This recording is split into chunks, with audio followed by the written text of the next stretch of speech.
સુરતમાં કાયદો વ્યવસ્થા જાળવવા કાપોદ્રા પોલીસે કોમ્બિંગ યોજી હતી।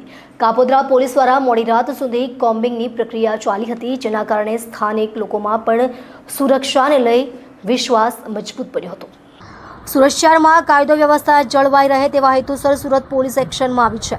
સુરત પોલીસ કમિશનરની અધ્યક્ષતામાં સુરત શહેર પોલીસ દ્વારા અલગ અલગ ઝોનની અંદર સમયાંતરે કોમ્બિંગ શરૂ કરવામાં આવ્યું છે। તેવામાં લોકોમાં ભય ફેલાવતા એવા ગુનેગારોને ડામવા કાપોદ્રા વિસ્તારની અંદર કોમ્બિંગ કરવામાં આવ્યું હતું। કાપોદ્રા પોલીસ દ્વારા મોડી રાત્રે કાપોદ્રા સહિત વિવિધ વિસ્તારમાં કોમ્બિંગ હાથ ધરાયું હતું। કાપોદ્રા પોલીસે 100થી વધુ પોલીસના કાફલા સાથે આ કોમ્બિંગ યોજી હતી, જેમાં અગાઉ ગુના આચરનાર તત્વો સામે કાર્યવાહી हाथ धरी थी। आज कपोद्रा पुलिस स्टेशन के विस्तार में जोन 1 की कंबाइंड कॉम्बिंग एक्सरसाइज का आयोजन किया गया, जिसमें हमने सारे एरियाज़ में फुट पेट्रोलिंग किया।